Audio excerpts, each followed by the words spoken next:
Eh, yeah, thank you for the introduction. Can everyone hear me all right? Yep. Good.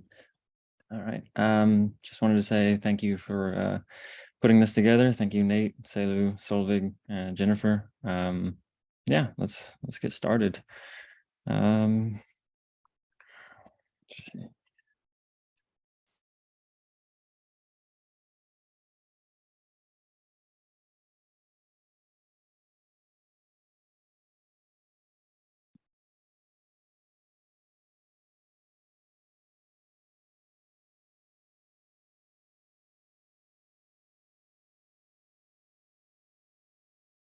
See.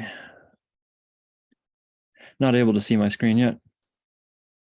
No, not yet. No.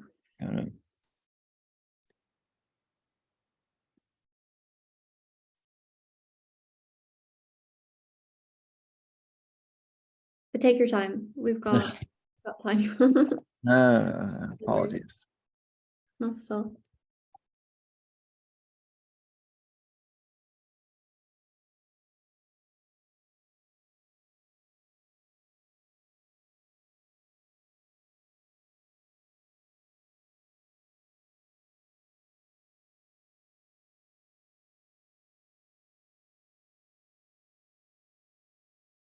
All right. How's that? That's that. Yeah, we can see it. Thank you. Good. All right.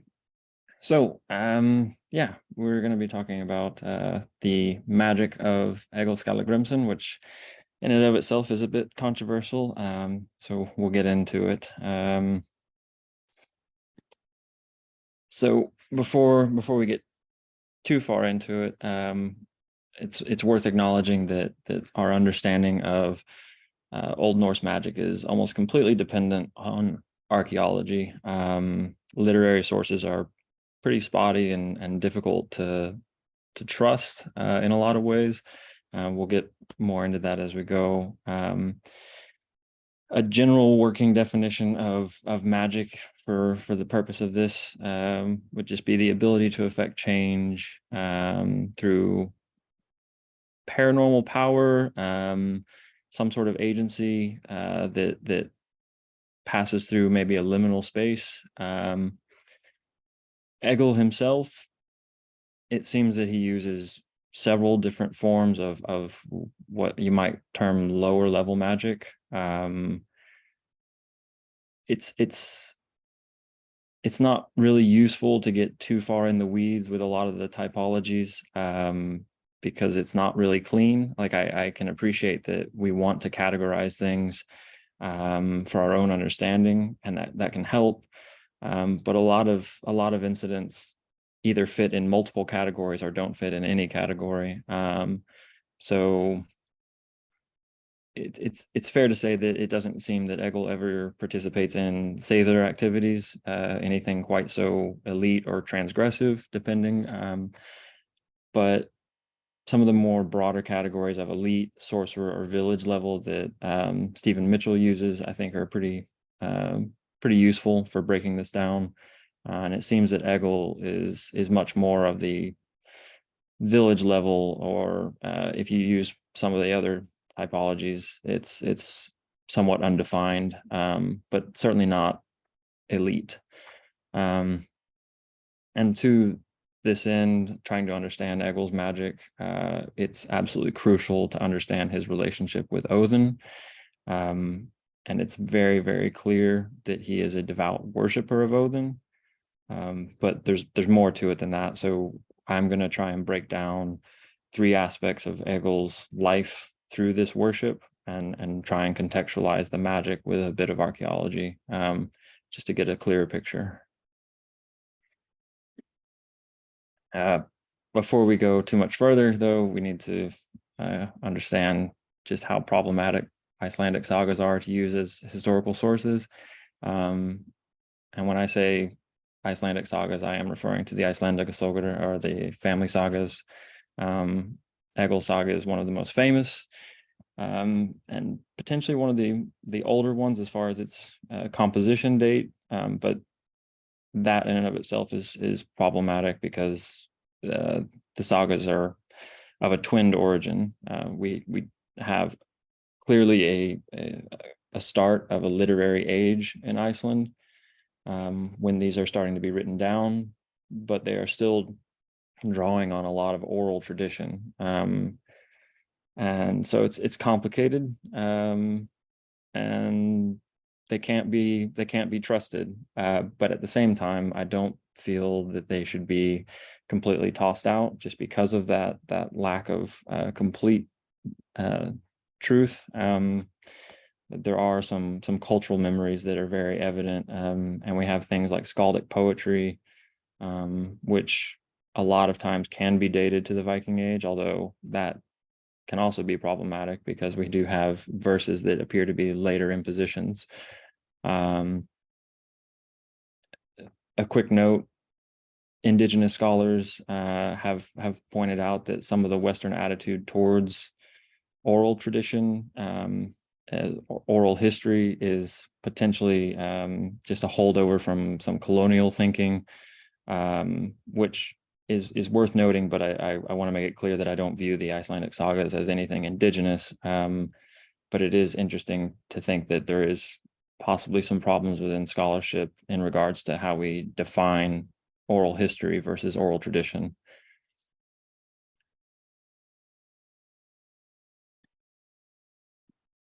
Okay. Oh, and just a quick note.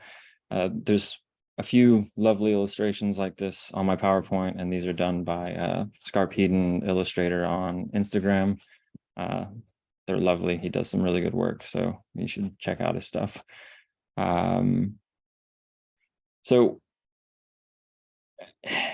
Egil Saga builds Egil up, and tries to explain him in a number of ways, not least of which is his genealogy. So you have a split in Egil's family between essentially the ugly side and the more handsome side. And Egil's grandfather is Kveldulf, which translates to night wolf. And he is labeled as a shapeshifter. He's not explicitly called a berserker, but it's pretty obvious that he is one. He associates with berserkers. Yes, he goes in. He goes into a rage at certain points, a frenzy, I think it's called, when he's killing many people. Egil's father, Skallagrim, is a craftsman. Again, not labeled a berserker, but his behavior makes it pretty clear that he has those tendencies. So the saga goes to great lengths to show that Egil is a product of that side of the family, and there's all sorts of affiliations with the supernatural or the paranormal, depending on your preferred take. They all have certain attributes or skills that you could argue are affiliated with Odin. For example, his father Skallagrim being a great craftsman, Odin is affiliated with that kind of skill. Both father and grandfather do compose verses, although not to the extent that Egil does. But the berserker strand is something that we'll pick up on as we move forward. There's nothing to be said that Egil is initiated into some sort of cult of Odin. It's more the characterization of this side of the family that links so strongly with the god.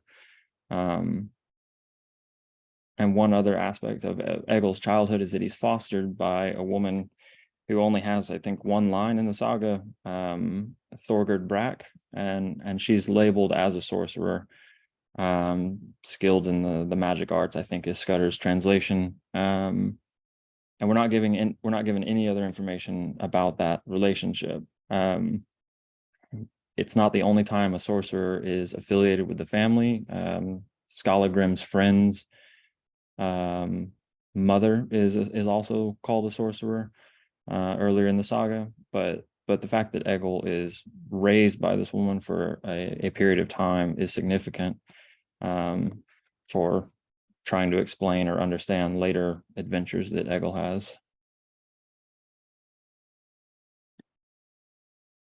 And here we see Egil performing a Nithstang or Trineth. So the first component that I want to break down with Egil's magic is runes. He uses runes 4 times explicitly. Not to get too far into the origins of the runes, but they are definitively linked with Odin. Poetry through Havamal and other Eddic forms of poetry make this pretty obvious. The first time that Egil uses runes, he suspects that he's been poisoned or attempted to be poisoned. So he carves runes on a horn. We aren't told what the runes say, but then he cuts his hand and smears blood along the runes of the horn, and the drinking horn shatters. This is a form of magic where you are revealing secrets. This is a lower level form of magic that can reveal secrets like this. It's been argued by some scholars that this is clearly a Christian influence, because there's the story of Pope Gregory doing the same thing with a bottle of wine that's been poisoned, but by doing the sign of the cross over the bottle. But that's a bit simplistic, in my opinion, to explain it away as just a simple connection with that story, not least of which because we have quite a bit of poetic evidence for this kind of practice in a lot of the old Eddic poems. I think the second poem of Gudrun and in Havamal, there's 2 or 3 references to not only carving runes, but painting them and red-colored runes. So I think the idea of smearing blood on runes to perform an act of magic is pretty well attested in that, at least in a cultural sense. So we're not given a lot of explanation for this, and this is in keeping with magical realism. You're presented with magic because for the culture at the time, this would have been deemed realistic, to include magic in these sagas, but they don't bother to explain it. But it seems likely that the act of smearing the blood on the runes is a way of engaging some sort of agency, some sort of paranormal agency. Egil also performs some healing magic with runes later in the saga. He encounters a farm girl in what is probably modern day Sweden, and she's very, very sick. They discover a whalebone underneath her pillow with some runes carved on it, where some local village boy had tried to perform some love magic on her, but had carved the runes incorrectly, and it had just made her very, very sick. And so Egil burns the runes and carves his own and composes a verse kind of chastising the youth for being bad at carving runes. And so again, we're seeing runes used in pretty explicitly magical contexts, but we're not given much as far as ritual or any sort of particulars as far as what's carved. There's a bit of a disagreement about whether it's bind runes or not, but I don't believe so. I think it's full words, but we're just not told very much. And at one point, Egil performs a curse, a neave, a trade neave in this case, where he takes a hazel pole and puts a decapitated horse head on top, and he curses Eric Bloodaxe and Queen Gudhild so that they will never know peace in Norway. He's been wronged by them, and that's the central feud of the story, is Egil versus the royal family of Norway. And this has also been dismissed as literary convention because we see this again in Vatnsdala Saga, where you have this, horse head on a hazel pole with the curse carved along the pole itself. But we also have evidence that this kind of behavior was legally viewed as seriously as rape or murder in Old Norse society. So I think there's indication here that we're talking about at least some aspect of it is a cultural practice. But the use of the hazel pole to me is probably what's most interesting. Egil Saga itself references hazel poles to mark battlefields, and to separate a sacred space for the Gulathing assembly in Norway. And this is pretty well attested for duels and throughout the North Germanic tradition, however you want to describe that. The use of hazel to demarcate a sacred space is pretty common. So I think we're dealing with something that's a little bit more connected with deities in this sense, and sacred spaces. Maybe a bit more serious. I don't know. He is really mad when he does all this, and he invokes Thor and Odin and a few of the other gods to curse Queen Gunhild and Eric Bloodaxe. The last bit of use of runes that Egil does, he doesn't actually carve the runes, and they're not really, it's not really magic. He's just having his daughter transcribe his most famous poem. But it's interesting, it's noteworthy just because his daughter's named Thorgerd, and so we might be dealing with the continuation of the name Thorgerd from Thorgerd Brack, his foster mother. And the indication here might be that she learned the runes from Egil. So maybe that's an indication of how this kind of knowledge is passed on. It is familial. Yeah.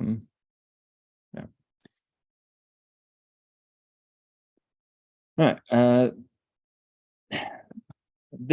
This section, poetry is not magic in and of itself, at least to our mind.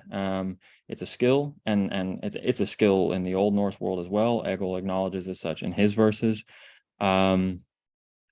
But it is a massive part of Old Norse culture. We see it in the way runestones are carved, the poetic conventions in language are maintained. It's a way for people to remember. We have mnemonic devices, particularly in things like skaldic poetry, where the verse is so strictly organized. It's really conducive to continuity. Odin is again central to Old Norse poetry. And there's just one section of Sonatoric, Egil's most famous poem, where he's grieving the loss of his sons. 3 stanzas that just showcase how connected Egil is with Odin. It's very explicit. He is a worshiper. He's devout, loyal, although he's very upset. Upset's mild. He's pissed off at this point because he feels that Odin has robbed him of his sons, and he holds the god accountable for that, but at the same time acknowledges that he would not be able to grieve his son adequately without the skill of poetry that he got from Odin. It's remarkably insightful. It's not something that we get a lot in Old Norse literature or even archaeology, this kind of potential glimpse into the Old Norse mind. But it seems that, at least as far as Egil's concerned, it's through this relationship with Odin that he's able to have this ability, this poetic ability.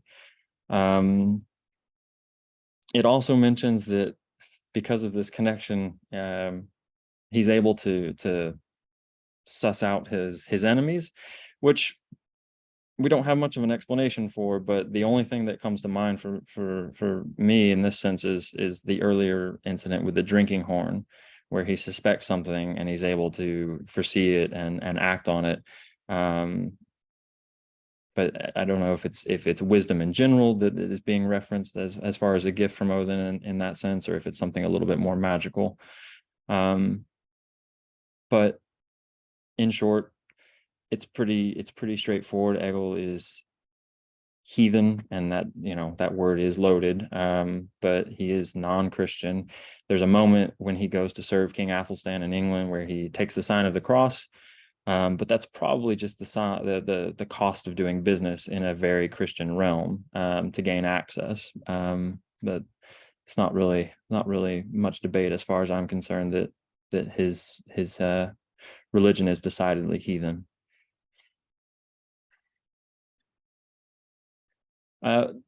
And this last aspect of Egil's behavior that we can link with Odin is interesting in the sense that Egil is never called a berserker in the saga. He fights berserkers. We see berserkers in the saga, people labeled as berserkers. Egil doesn't have that label. It's a very old tradition. It's something that is linked with Odin. We see bractates and all kinds of pieces in archaeology that seem to link Odin and this cult of animalistic warriors. Now, berserker itself is a pretty difficult term to come to grips with. There's several schools of thought as far as what it might mean. Are we talking about someone who fights without chainmail? Are we talking about someone who fights naked? Are we talking about someone who fights wearing a bearskin? And we see competing traditions within Egil Saga itself. Egil is referenced as wearing no chainmail in the Battle of Brunanburh, just like his brother Thorolf. It's worth mentioning that, again, we're dealing with that family genealogy aspect of Egil's story. His grandfather goes into a berserk frenzy. Skallagrim goes into several berserk frenzies. And even Egil's brother, who is fairer, more well-liked, more balanced as a human, Thorolf, goes into a berserk rage during the Battle of Brunanburh. So certain scholars, like Roderick Dale, have tried to explain that actually the berserk behavior of things like shield biting and all that kind of posturing is not actually a cause of the berserksganger or the berserk behavior, but actually is a way of inducing it. It's almost like a psyching up that you might associate with elite athletes, which I think is a really good take. But just because we can contextualize it as far as our understanding goes with modern athletes getting into a certain headspace, it doesn't mean that it wasn't religious in nature for these people. If it is affiliated with Odin, which I think is pretty clear, then perhaps it is trying to get in touch with something a little liminal as far as your headspace goes. So you are trying to reenact certain things or engage in certain things that are a bit paranormal, for lack of a better term. As Neil Price has pointed out, Odin is not the god of anything. He's not the god of poetry or warriors or anything like that. But he deals a lot with the psyche and the mind, and so I think that's a pretty tangible link here with berserker behavior. So Egil comes from a line of berserker, fights recklessly. In one duel, he bites out a man's throat because the sword isn't working, because the other berserker is using magic as well. It would be weird if Egil is not a berserker, considering who his father and grandfather are and these affiliations with Odin. But again, he is not called one.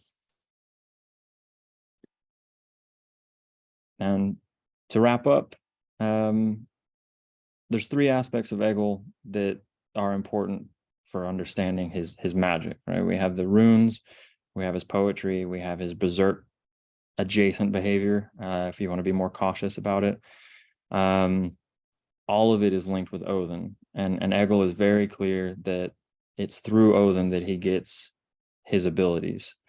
So this link, I think, makes it pretty clear that we can't separate the magic from religion, and it's very hard to rely on a typology and try and understand what type of magic's being used here, because I think even for the Old Norse mind, it wasn't very clear, apart from certain key aspects like Sather and things like that.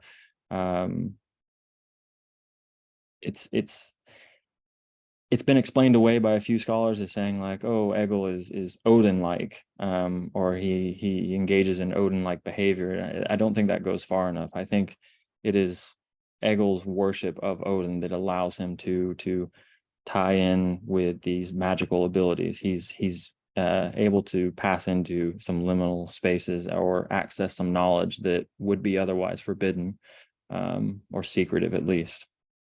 Yeah, so that's that. Great. Thank you so